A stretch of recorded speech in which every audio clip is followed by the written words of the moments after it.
Welcome back to the Music Teachers in International Schools podcast. I'm your host, Chris Coolmer, and this podcast is all about exploring the unique world of international schooling and music education, with the goal of building a stronger and more connected community of music teachers working in the world's international schools.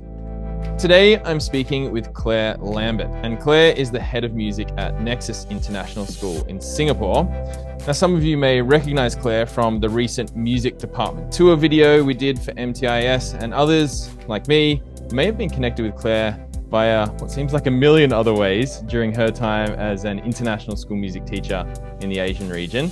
Clare worked in Discovery Bay, Hong Kong for 5 years before joining Nexus in Singapore, and I have fond memories of attending some Fabricia music events at Discovery Bay a while back and thinking it was the coolest but kind of most surreal place ever. And maybe we'll chat more about that today. But I also vividly remember the events Clare ran because of how high quality they were in every way. Everything was so organized and well structured, but always with plenty of fun thrown in as well. So I'm glad to have Clare on the podcast today to explore her story and learn more about what she's up to. Clare, thanks for taking the time. Oh, thank you, Chris. It's a pleasure to be here with you again. Many fond memories of our time together at Fabricia, working with beginner strings all the way through to our conferences. Such amazing times. And it was great to have you in school and show you around our amazing new campus here at Nexus Singapore just a few months ago. So very excited about our conversation that we're going to have today. And hopefully I can give you a little bit of insight into my travels and my navigation through international schools. I actually was in Thailand before Discovery Bay, but that was before our time together, Chris. So I did 4 years in Bangkok at a school called St. Stephen's too. So I can tell you a little bit about how each of them has been a journey and have had loads of amazing experiences, but all very different experiences. Nice. Well, let's get to that. But can we start off with a bit about your background, kind of paint the picture for us? Your background as a musician and a music educator. Tell us a bit about that. So my background is really embedded in performance. From a young age, I picked up the violin, was encouraged to do the piano like most of us are as a second instrument, twinkled around with the cello a little bit in my younger years. But when I went to music college, it was violin and viola that were my first instruments. I actually went to a sixth form, which was a boarding school back in the UK, Cheetham School of Music, which was probably my first experience of an international school with children from across the globe coming in. And I think that's where my interest in that international education first sparked, even though I didn't realize at that time I wanted to be a teacher. I was very much wanting to be a performer. But my time there led me on to realize that I didn't want to go down the performing route. Wasn't quite sure of what I wanted to do at that time. So I went off to university to Leeds to do a BA honours degree in music. And that sort of opened the windows with where I was wanting to go and opened me to the world of education, really. That's really cool. Was that where you started then, teaching in the UK, or did you go straight to Thailand and get into the international school thing? Yeah, well, actually, so I did all my teach training in the UK, but I was straight out of there straight afterwards. As part of my degree, I had the option to take a year out and go and study in America. And that was part of what I was going to do. And I made the choice for personal reasons not to navigate that way. But it always was there. I just wanted to travel. And I remember being sat doing my PGCE. I was in a nice school in the north of England, in a grammar school, actually. And I remember sitting, looking through, we used to have the test, was a newspaper in those days. No way. I did not know that. Physical newspaper that we had in every school at the time. And I was sitting there looking through, and it was at the time we were actively applying for jobs. And then one day I just happened to flick over to the back page, which had all of the international school job applications. The front was news, and then it was the jobs for the UK, and then the back page was the international schools. And that was where it came about. I think I just threw my hat in the ring. Alice Smith, ironically, I remember that was one of the first ones, but they wanted 3 years experience, and a few didn't hear back from. It was all about, a lot of international schools want that 3 or 5 years teaching experience from the country that you're in. And I remember having an interview in Dubai, and I went down to, interview for Dubai online, and I actually was down in London. This was also before the Zoom interviews and things like that all took place, and met the school principal from St. Stephen's, Bangkok. And yeah, it was sort of one of those meet and greet, got offered the job, came home and went, I'm off to Thailand. Did I know? I hadn't done much research. I was quite naive to the international world. It was just one big adventure to me when I was 22, to be honest. And that was where it started.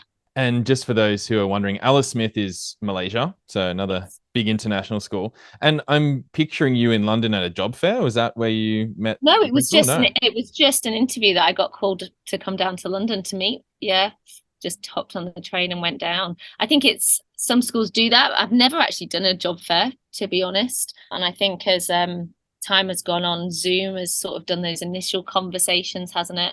And there isn't as much face to face anymore. But I know bigger jobs, when I applied for Discovery Bay, they actually flew me over. You know, it made me realize, oh, this is a school that's, you know, really wants staff or wants to have that connection. Super interesting. And I love that there was a hard copy of the TES. And for those who are wondering about that, that is a jobs portal and resource portal, typically for British style schools. And it's based in the UK anyway, isn't it? For English schools too, right? It is. So the TES, it's the Times Educational Supplement. So the Times is one of the biggest British newspapers. And they have this education supplement. I think you probably can still get it printed and it probably does still arrive. I'm not quite too sure, being international, but now it's all online. But I don't know what it's like from where you're from, but yes, it is all the British schools that advertise. But a lot of the international schools, I've seen, you know, IB schools advertise on there. So it's not just that British curriculum. I think that it's diversified a little bit more. And it would be my first thing to say to anybody wanting to work in an international school setting to go to the TES. I literally just wrote a little sort of quick article today based on the poll we did in the Facebook group, which just asked, hey, where did you get your first job? And 50% of people that responded got their job through TES. Yeah. So that's really cool. I'd love to get you to take us a bit more through your journey through international school music teaching. You said St. Stephen's, so Thailand and Hong Kong, now Singapore. I want to talk about how your approach to curriculum has changed, but actually let's just go straight to that. How has, like, through all these different journeys, these adventures, as you called it with Thailand, how has your approach to curriculum and teaching music changed over the years? I think, you know, I was trained in the UK. It was a grammar school and then a local school I did my training. So it was very British. It was when the British national curriculum was still there. You know, we had the book and we read through it all and we, you know, that was sort of what we followed. So my first teaching post in Thailand was advertising for the British curriculum, and that's what they provided. Definitely, to me, it took a bit of adapting because I soon realised that even though it was an international school, St. Stephen's is more for Thai children. They have this East meets West approach where they have their Thai culture is really, really important to them, but then they get the British curriculum. So all the teachers are British and we speak in English all the time, and a lot of, you know, everything is British around it, but they've got this nice cultural element to it. But that means that the children that I was teaching were Thai children. And that sort of was very different because culturally I had to adapt to them, what they knew and their knowledge. You know, me just suddenly going and talking about, you know, British pop music, they might know it, but they might not. And I had to really think a bit differently to how I was teaching back in the UK, and had to adapt to that. Also, you know, behavior was very different. It was amazing, if I'm honest, back in St. Stephen's. You know, they're so respectful, but that sometimes meant that some of my lessons were quite quieter. So me going in, if you know me, I'm a bit like, way, yay, African drumming. And they're going, oh. And then, so I had to just be quite mindful of that and adapt my teaching style and approach. But yeah, it was very British there. You know, it was the national curriculum was still alive and kicking. Our planning was still through that. The GCSEs, Cambridge, I was first introduced to Cambridge, which was new to me. And I did the Cambridge A-levels as well. But when I went to Discovery Bay, even though they were an international school with a British approach, we had a principal at the time who was from New Zealand, and the school was very much looking at inquiry and conceptual based learning. They've never gone down the NYP IB route, but they've sort of adapted. They did IPC in primary, which I got on board with, and then they adapt it into their own inquiry, a little bit like what UWC does here in Singapore. And I found that really interesting. That opened me up to a different style of teaching. And I think it fits much nicer with the international students that we have. because in a classroom in Discovery Bay that I had in Hong Kong, it was truly international. We had 50, 60 plus nationalities in the school. That's because, we had a lot of pilots because we were near the airport. We had a lot of Chinese. We also had a lot of locals because they could go to the international school. So that international mindedness, that global citizenship, what overcompasses a lot of the IB profile and that conceptual learning fitted really nicely. So my lessons adapted because of that.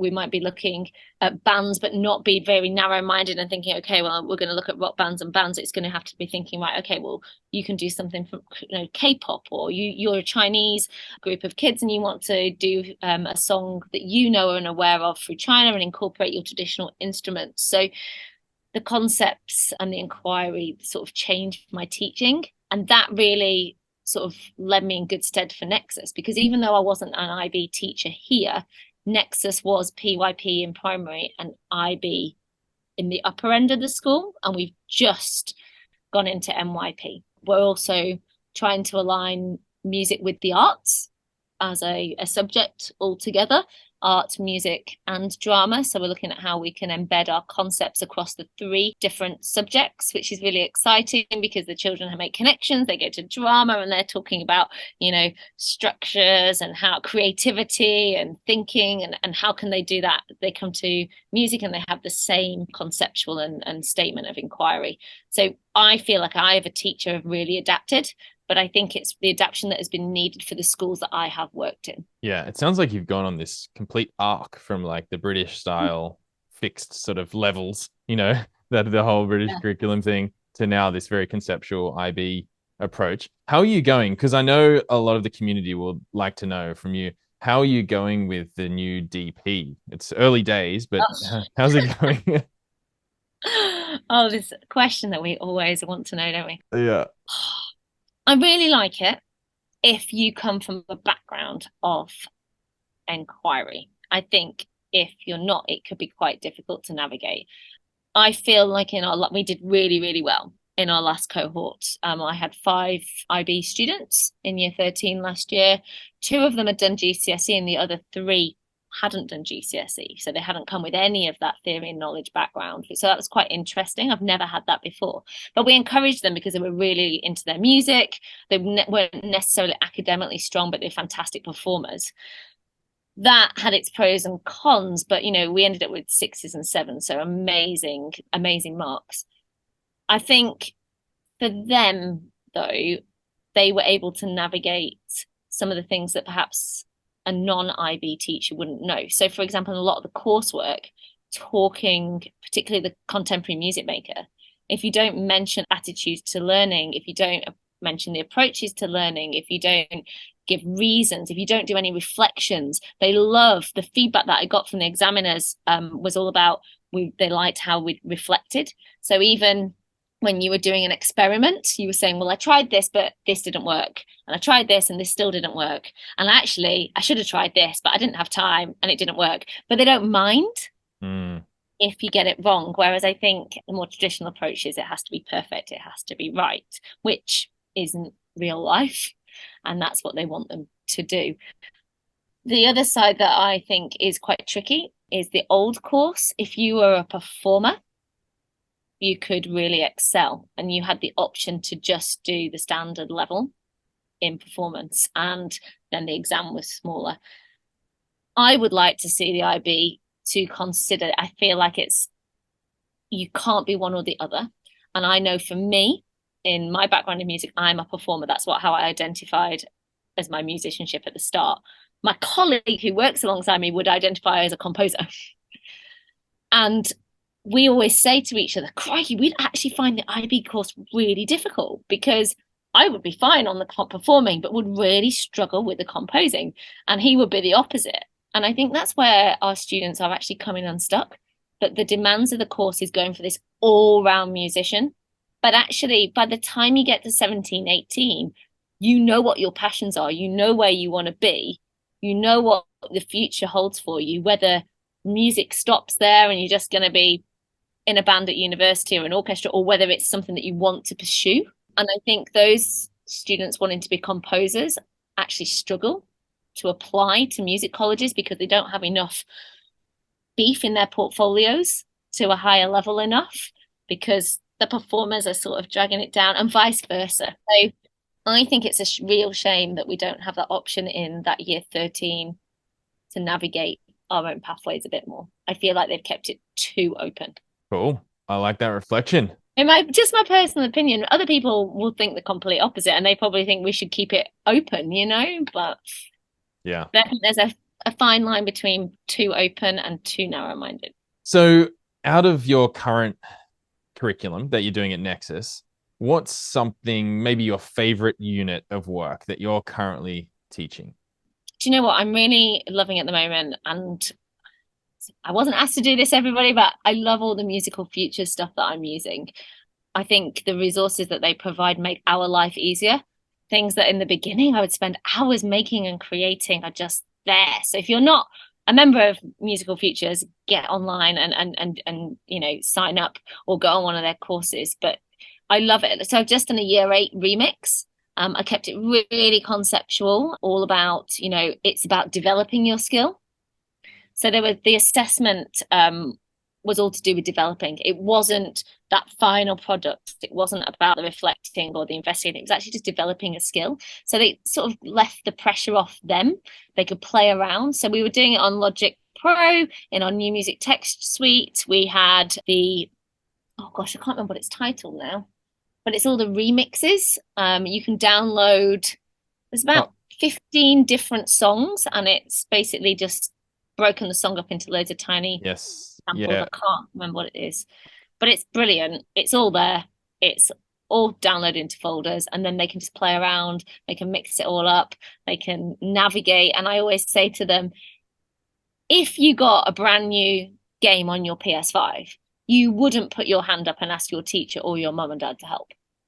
You would play around and you would ask your mates. So this is your chance to really just try, press the button, see what things do, investigate like you would. And I feel like that's very much inquiry led. It's conceptual, but it's totally open ended, and it hasn't got that added pressure of this perfect product at the end, because music isn't always perfect, and it is developing a skill. I think that's something super exciting about using DAWs in general, or some of this music tech stuff, especially. I think I'm not going to say what it is, because I'm going to have to go and look up what those packs are called, because I can't remember either. Someone's probably listening to this going, I know it. But that process of it's process rather than product, isn't it? Where you can just immerse yourself in the process of experimenting and pressing buttons and trying things. And that's very informal learning as well. You mentioned the musical futures thing, right? Like teacher as facilitator, rather than you must have this certain thing done by the end of this lesson. What is your process going to be? How are you going to interact with the process? It sounds really cool.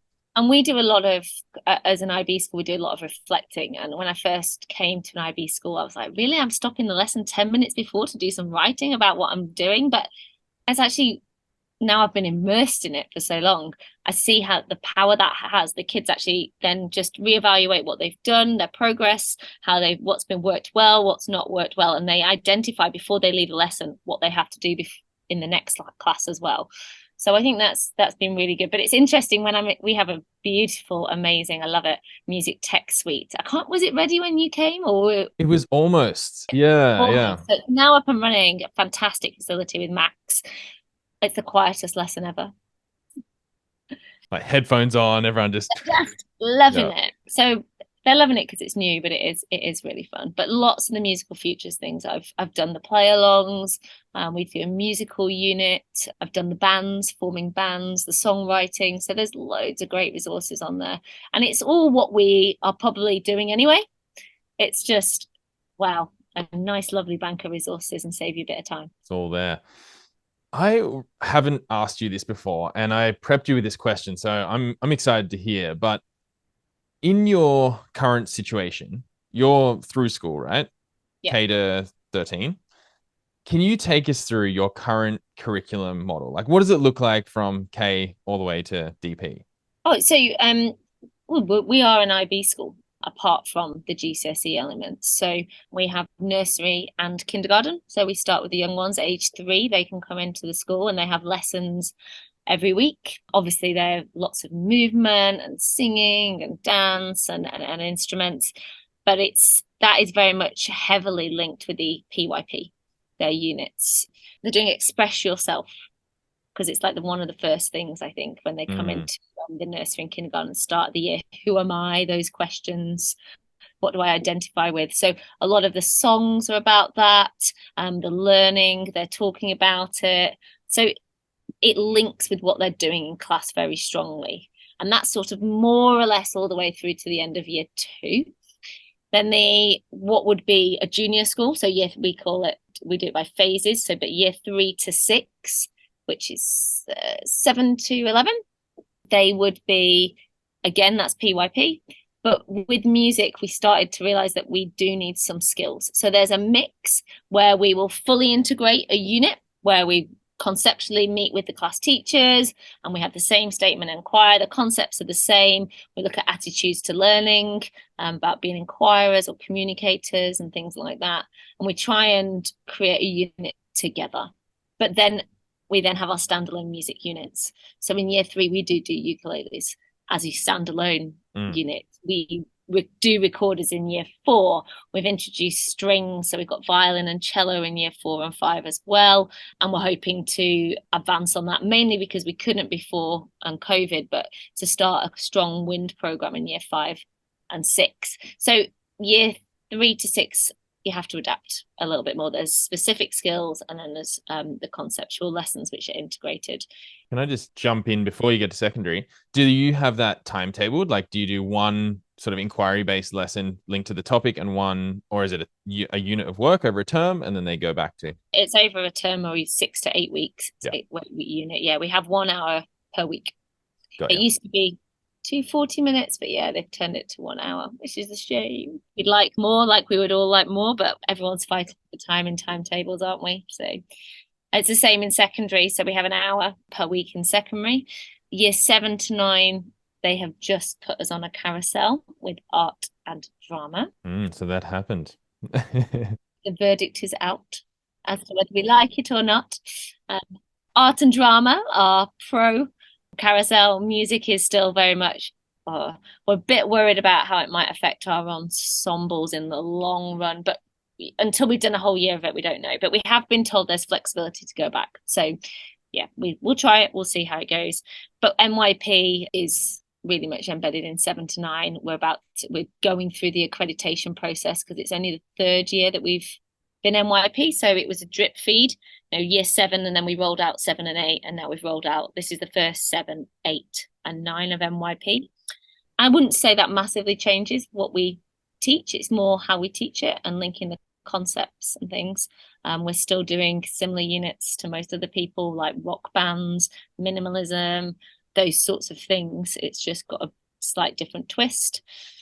And then we go to GCSE, which I don't know whether we will stay with that format or not. I'm not quite too sure, but yeah, GCSE, our parents want the exams, the children, that's sort of a good benchmark when they're 16. And then we have IB and the new course in 12 and 13. That's really interesting. And so I'm sure, I mean, you can take this where you want, but like going from PYP, NYP, then GCSE music, and then to IBDP, it's an interesting sequence of, of activities going on there, maybe. Yeah, if I'm honest with you, I think the PYP is fantastic and is really, really strong and has been going strong for a while. The IB, of course, we all love IB, DP, but we've got this new course, so we're all not quite too sure what's going on there. But I think everybody would agree that we've always liked the IB approach in general at DP level. NYP, I've heard lots of mixed reviews about it. Somebody once described it to me as being the weak link. So I feel that at least GCSE provides them with performance opportunities, composing opportunities. They get a broader understanding of listening and appraising, whether you do the EdXL or whether you AQA or we do Cambridge. But I think it does give you those listening skills and that appreciation of music. The way I teach it is, listen, guys, you're not going to all like everything that you learn over the 2 years. You might be not interested in Baroque music or not interested in gamelan. However, what my role is to try and get you to appreciate it for what it is, because that's what music is about. So I don't always like to call it a listening paper. I like to call it more an appreciation and an understanding of music in general. And I find that the children that have done that at GCSE are better equipped for the IB when it comes to exploring and the analysis and the detail that they need to go in. They also have a broader understanding of different types of music. I think with the MYP and the PYP, children tend to go to what they know. Interesting. Yeah, that's a great reflection, actually. Now that you say it in that way, I wonder if others would agree. I have heard actually people saying GCSE can be a really great launch pad for DP. So it's cool to hear that in practice, like from your experience. You have to have basic music theory. You've got to be able to compose in different styles or different genres. You've got to be able to perform as a soloist and in an ensemble. So you're kind of getting that package of skills. It is content heavy. There is revision, which sometimes you've got to do that, I think, to get the knowledge and the understanding. Mm. Cool. In the intro, I mentioned our tour, and I think we've chatted about it a couple of times. So if you haven't seen it, you can jump on the MTIS website. There's a link to it, and you can have a little look at Claire's music department. It was fun going around and seeing everything. And as we were chatting, you mentioned this idea. So let's see where it goes. But you mentioned something like in international schools, students are different. And I thought that was a really interesting statement. I liked it. And I'd love you to expand on what you might mean by that. I just think that everybody's different. And I'm not saying that there's no one culture, there's no one religion, there's no one way of living, there's no one nationality. But that's not to mean that back at home where I'm from, everybody's the same, because they're not. Personality is embedded in that as well. But we're all from the same area. We all have a similar demographic. We all have similar upbringings. Our parents all had similar upbringings. What I like about the international school is it's so diverse. I love the diversity in that. And with it, I find that there's a lot more acceptance and a lot more openness to inclusivity, because everybody identifies differently. And you're brought up with that sense that you are unique from being really young, because the person next to you doesn't look the same or doesn't act the same or doesn't speak the same. And I think that's, as you grow up, you just get this broader appreciation for other people. Yeah. And I like the diversity that I have in the classroom. I was teaching something this morning. I just was playing it and following it on the board, and one child said it was one student said, "Oh, that's a Chinese piece," and the other one said it was Japanese, and they made a comment about, "Oh, he only knows it's Japanese because he's from Japan." I'm like, but how cool is that?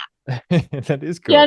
You wouldn't get that back home unless you were in a city and things like that. So it's coming from my background, really, where I'm from. We were all very similar.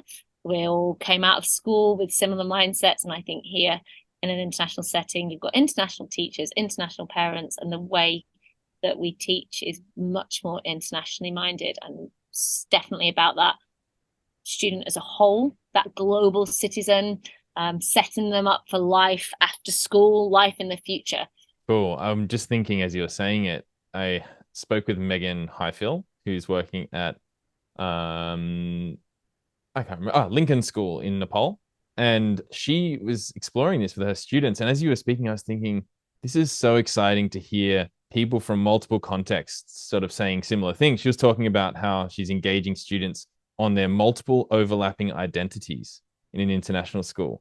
Because, yeah, you might have your passport nationality, which might define some part of your identity, but a lot of students we find in international schools and staff increasingly have multiple experiences of countries and languages, and we have these really complex cultural identities going on. And I was just imagining as you were speaking and you were talking about, all the different students in your class and all the teachers, it's so exciting. It is an exciting space to be in. Yeah. And you never know who the next person is walking through your door. All right. My favorite question. Let's give it a go. Claire, what do you think makes a good international school music teacher? When you said you were going to ask this question, I was like, I don't actually know what to answer, because I think as musicians, everybody's so different, and we have all of our strengths and we have all of our weaknesses. I said that, like, composing is, I can compose and I can do it to a certain level and I can support students, but it's not my thing. It's not my forte. Sorry to use a musical pun. For me, not necessarily the individual as being a good teacher. I think you have to be open-minded. I think in an international school, you've got to be welcoming of all nationalities, but I feel that's something that everybody would understand. But something that I always look at when I'm looking at our department or looking at our team is the diversity of skills and people within that team. And I think that's what embodies a really strong music department in a school. Having people of different strengths, different instruments, different nationalities, different backgrounds can really bring so many different ideas into a school. I just think about my own team this year. I feel like for the first time, because we've been a growing school, we've got somebody who's into their bands, somebody has strings, a brass, a wind, an early years specialist, somebody that's stronger with composing, an IB specialist for DP. So I feel like we finally, as this team has grown, have really managed to get that, and we really respect each other. We go to each other for help. We ask advice. We share ideas. And that is probably stronger than just one person. But I understand that it's more difficult when you are a lone person in the department. When I think back to my time in Bangkok, there was me teaching secondary and a bit of primary, and my colleague teaching primary, and a few instrumental teachers, and that was it. There was nobody to share those ideas. I think what you've done with the community and through these podcasts and everything, it's got those conversations going. And even if you are on your own, you can ask and people will share resources. I've got a bank of resources that I've picked up from other people as well as myself. I don't mind sharing anything. And that's what is great. A music teacher that is willing to do that, is willing to share their expertise and share their resources, because at the end of the day, it's not about you as an individual, it's about the students that we teach and helping them. Well, thank you. That was so nice to hear. And I love that you spoke about the team aspect too. I don't think I've heard that idea yet. So love that. But thanks so much for the time. Before we got on the podcast, we chatted a bit because it was just like, craziness, hectic, like school week has been crazy. And so I know it's been, a big one for you. So I just really appreciate you taking the time to jump on and share your insights and a bit about your background. I know you've got a busy life, and it's just really cool to be able to do this and share your knowledge with the rest of the community. I've got a couple of final quick questions, I guess. If anyone wants to get in touch with you to ask questions, or maybe anything you've spoken about, they want to know more, what's the best way? Where should they find you? Well, I'm either on the community, so they can contact me via Facebook, or you can drop me an email. My email is lambert.c@nexus.edu.sg. If you want to know more about our school, or just about Phobia, or just being internationally, feel free to drop me a message. And if you're ever in Singapore, just like Chris was a few weeks ago, or a couple of months ago, drop on by. We'd be very happy to show you around. Great. We'll leave that in the show notes. So we'll put your email there if people want to find that. And we might put a link back to the tour as well, so people can have a look at that. Is there anything else, any other thoughts or ideas or questions you wanted to share or leave us with before we wrap up? I think just embrace international teaching. It's a minefield out there. There's so many opportunities, so many schools, but it's really intimately connected.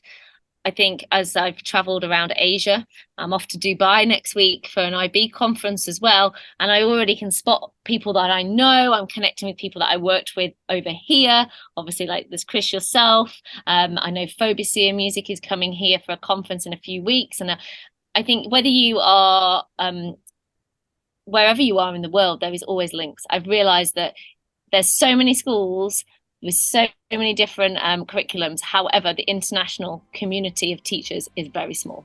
Great. Thanks so much. All the best in Dubai. Hope it's a good trip, and looking forward to catching up again soon. Yes, very much. And thank you so much for having me. Thank you for listening to this episode of the Music Teachers in International Schools podcast. Listen to other episodes by visiting mtiis.com, or learn more about our community on Facebook by simply searching for Music Teachers in International Schools. If you know someone who you think I should get on the podcast, I'd love to hear from you. You can find me at chriskoelma.com, ChrisKoelma.com. See you next time.